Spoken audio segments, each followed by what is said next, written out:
you, Zimbabwe, for tuning into yet another informative edition of your program.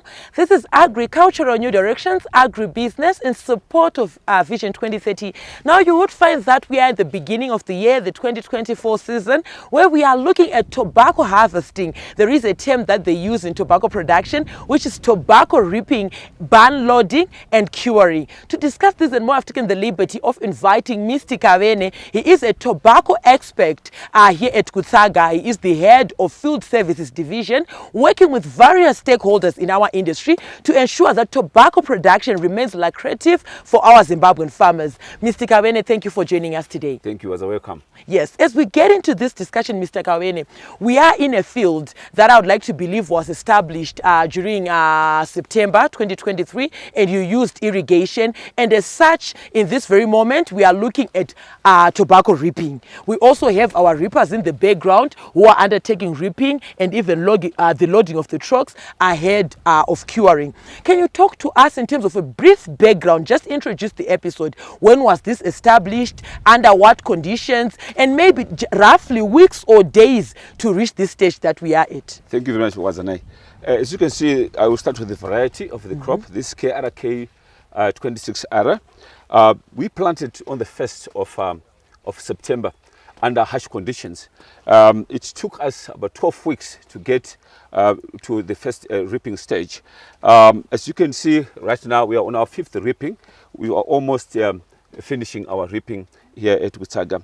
So what happens with tobacco, with this crop here, after it's planted, we have to weed, apply, application of herbicides, chemicals for diseases and insects, the 2 weeks interval basis. Now, Mr. Kawene, from the introduction of the episode where we looked at the varieties and even the days when you established this crop, can we talk about the plant position, the position of the leaves, starting from the bottom up to the top ones that we are looking at? You spoke of being on the 5th rip. Can we talk about the various leaf positions that we have on a tobacco plant?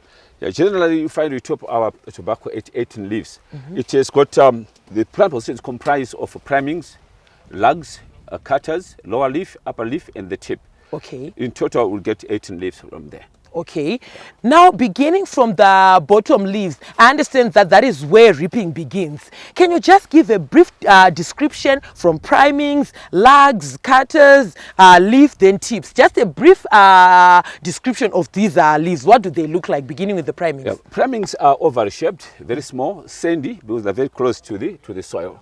And the lugs, they're much bigger than the primings. Then cutter is much broader. It opens, there's a cutting leaf. Then the lower leaf is narrow and longer, as well as the upper leaf. The tip is much smaller and harsh condition.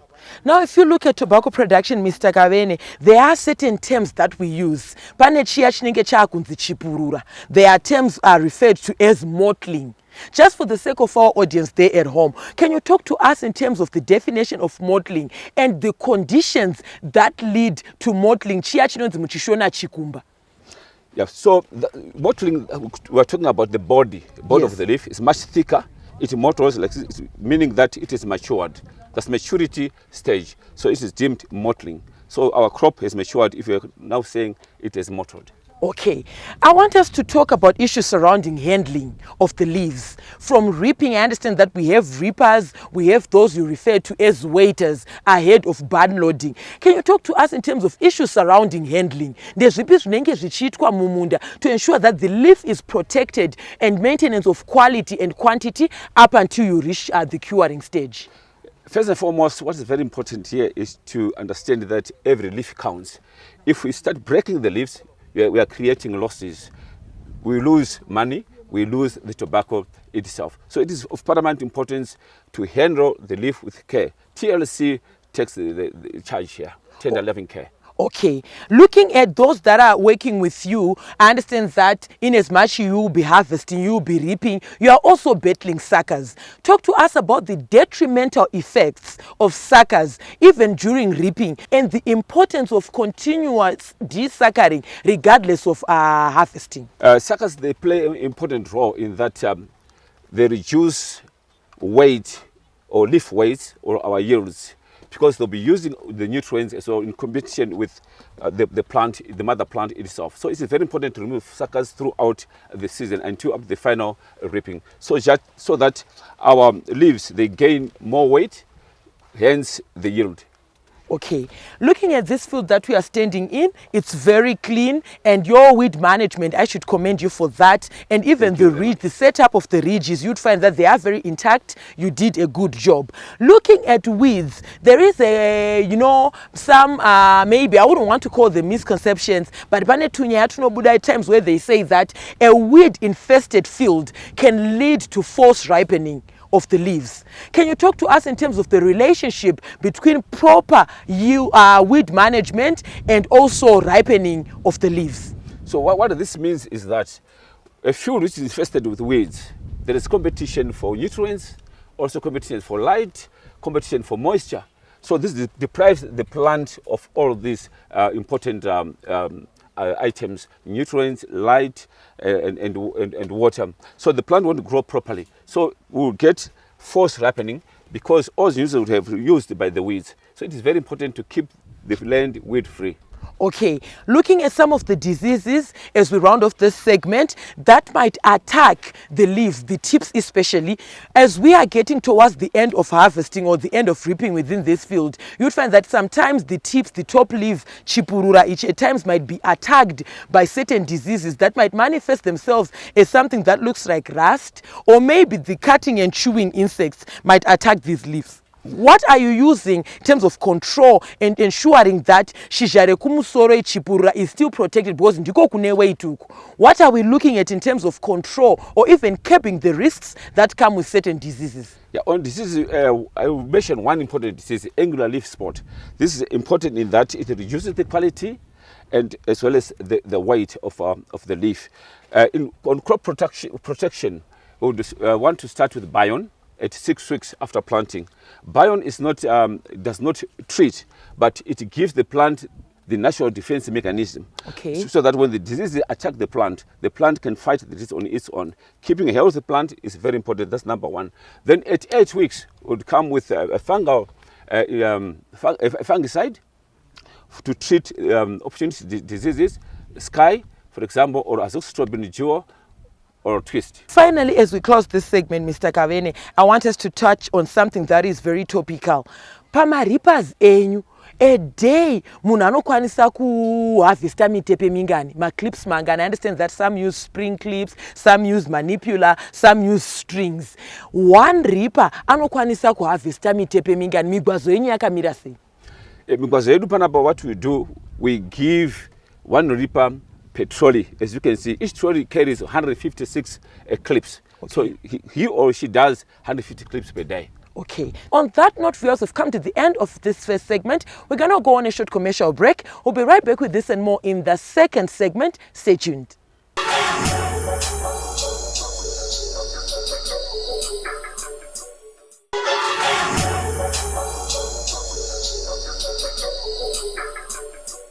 Thank you, Zimbabwe, for staying tuned to Agricultural New Directions, Agribusiness, in support of Vision 2030. We are here in the second segment of your program. Today, we are looking at tobacco reaping, ban loading, and even curing. Now, viewers, we encourage you to be a part of these conversations. Feel free to get in touch with the producer, Wadzanai Manyores, on 0772-807-506. Alternatively, you can like our Facebook page, Agribusiness with Wadzanai, make a follow-up on this episode and more, and leave your comments and suggestions on our YouTube channel. They are very welcome to us. It's Agribusiness with Wadzanai. We are also now available on X, formerly known as Twitter. It's at Agribusiness 110. Now, earlier on from the break, Mr. Kavene here was just telling us on how you can ensure that you are taking care of the leaf properly ahead of curing, because you would find that at the end of the day, most farmers might get it right given their agronomic practices, but there might be some mishaps when it comes to handling of the leaf ahead of curing. Mr. Kavene, we are here in the second segment. Welcome back. Thank you very much, Wazane. Now, I want us to look at issues surrounding maybe the use of ethereal. I can tell that as we are having our reapers harvesting, there's also maybe some who are standing with a knapsack, who are carrying a knapsack. What is the importance of ethereal? What is the essence of ethereal? And your words of encouragement to our Zimbabwean farmers in terms of using ethereal ahead of tobacco curing? During harvesting and reaping, I will start with ripeness. We encourage growers to only harvest ripe leaf. And with harsh conditions, you will find out that we'll be having some green tinges left on the leaf. So ethereal plays a pivotal role on that. It enhances ripeness or the coloring of the leaf itself. Okay. Now, when it comes to handling, packaging and bun loading, talk to us in terms of maybe the significance of ensuring that your clips or the tools that you are used are properly placed. I understand that there are some mishaps or occurrences that can take place if you are not careful when it comes to packing or to handling your tobacco. Talk to us in terms of that.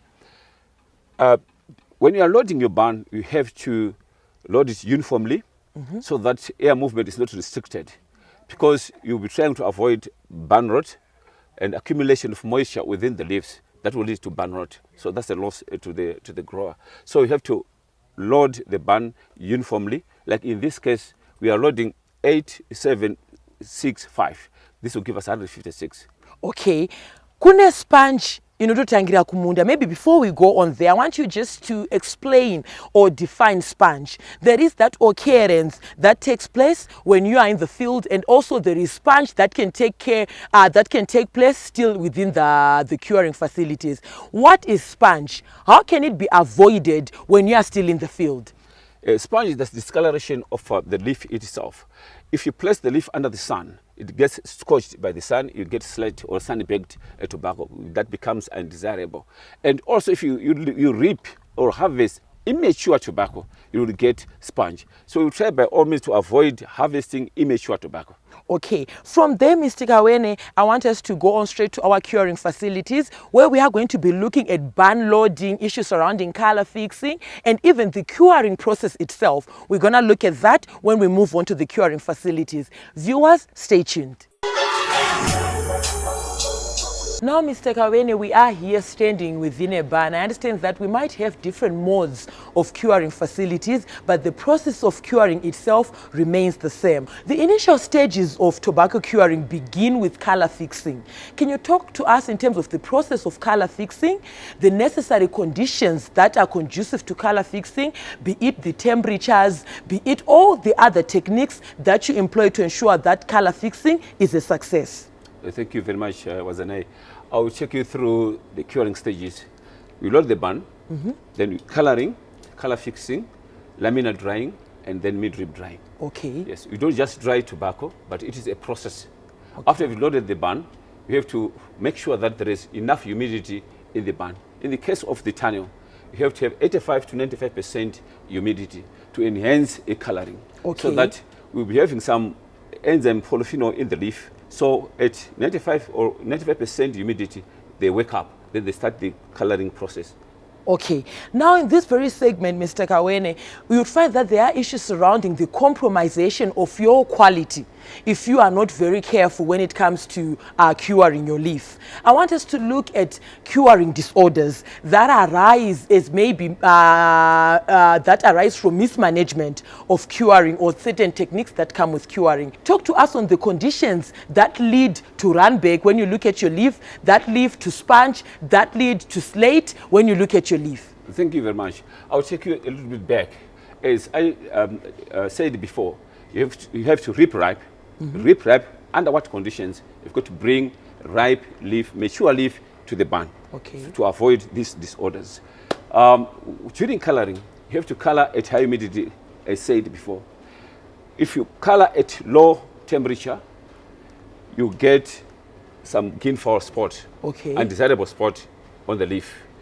You have to color at high temperature, high humidity. By high temperature, I mean from 33 degrees to 35 degrees. You color during that phase to avoid green-foul spot. Once you have attained 100% color, Then you start color fixing at 43 degrees Celsius. With the standard burns, you start opening the vents to introduce ambient air to enter the burn. Once the ambient air gets heated, then it dries out or it pushes out the moisture out of the leaf. In this case of the tunnel, we push the trolleys towards 43 degrees. We wait there for 6 hours or 8 hours, depending on what is happening on the leaf. Then we push again towards, say, 50 degrees, where we are now drying the lamina. After the lamina have been dried, we push slowly again to 55 degrees or 60 degrees, where we're starting to dry the midrib. Now, in order to avoid these disorders like sponge, if you dry your tobacco quickly and it's got water in the leaf, you boil the leaf, you boil that water, we call it stewing. Okay. Then you get the sponge. You have to wait until the leaf is fixed to the point of cracking, producing a sound, before you start drying the lamina. You avoid the sponge. And also, if you push the leaf with water in it towards hot temperatures, you will get the Q type of tobacco. That is called gazi. Yes. That's undesirable. That's where you're now removing money from your pocket. So wait until the lamina is completely dry before you start drying the midrib to avoid Q tobacco. With sled, as I said before, you have to rip mature tobacco. So if you bring immature tobacco to the barns, it's likely that you get sled. Okay. Let's take, for example, the current season. It has been harsh. This tobacco has been grown under harsh conditions where the stomatas haven't opened. Yes. They come here as cross-grained. It's not open-grained. There's plenty of starchy in the leaf.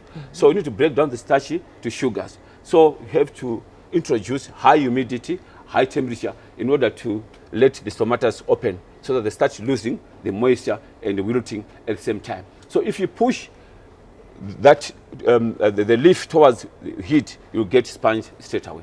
Okay. Now, Mr. Kawene, generally, how long does it take from burn loading, color fixing to the various stages and maybe the manipulation of temperatures up to when you say, Forge Gayaiva, we are done curing? Under normal conditions with good burns, properly built, properly designed, be it rocket burn, KCC one, conventional burn, it has to take 7 days.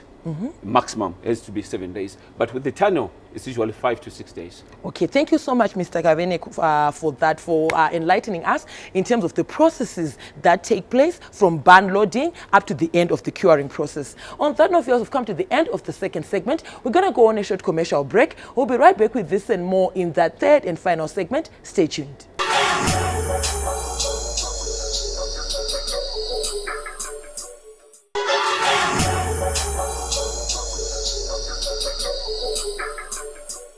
Thank you, Zimbabwe, for staying tuned to Agricultural New Directions, Agribusiness in support of Vision 2030. Today, we are talking of issues that have to do with putting money in your pockets. We are looking at tobacco production, sustainability, and profitability when it comes to producing your tobacco right here in Zimbabwe. Mr. Kawene, we are here in the third and final segment. Welcome back. Thank you. Thank you very much. Still on the curing disorders, there are situations or scenarios whereby we have a condition called green. Green iripa 2, pande G, kozoita V. There are instances whereby they say green yatabudisa mbani ya inopera kana yapa stuck. Can you talk to us in terms of the various situations or scenarios of the green, the running green or the green riari anoramba riripo rekutoti when you go to the market, it can compromise your quality at the end of the day, tampering with your profits? Thank you very much, Wazane. Again, it starts with proper reaping. You have to reap ripe. If you reap green tobacco from the fields to the barns, you usually struggle to color that type of a leaf. Then you may get some greens or running green. Or you introduce direct radiation to the tips of the leaf. Once the tip has been fixed, while it is green, it's difficult for you to color the leaf. So you produce some hardy greens. These are Gs. Okay. On running green, usually if you color your tobacco up to 95–98%, then we have some green tinges left on the leaf. Those ones will run during storage. Okay. Yeah. Now, Mr. Kawene, where we are standing, in as much as it is hot, I'm also getting a humid feeling that we have. Talk to us in terms of the importance of having water or humidity when it comes to curing your tobacco. Thank you very much. We must have humidity in the barn to introduce the same scenario where the tobacco is standing in the field. because we need to keep this leaf alive until it is fully colored. So introduce humidity, number one, to awaken the enzymes so that they start the coloring process. So by means of putting water on the floor, you just sprinkle water on the floor, or wet sex on the floor. Then you introduce some temperature in terms of heat at about 30 up to 32 degrees Celsius. Once the bun is humid, the enzymes, again, they become clever. They start processing and masking the green pigment and bringing in the yellow color. Okay, Mr. Kawen, I like your emphasis when it comes to reaping and curing tobacco, that everything begins in the field. Yes. Can you talk to us in terms of the relationship between ammonium usage or application and curing? Too much of everything is dangerous. Too much nitrogen on the tobacco leaf will lead to problems during curing. It's either it will turn brown or rather black in the bun because of the nitrate within the leaf. So my advice to growers is to slow down their reaping, wait until that tobacco is matured. Or how do they know that this leaf is ripe? Will have a scar on part of the leaf or a yellow tip, then you remove that tobacco.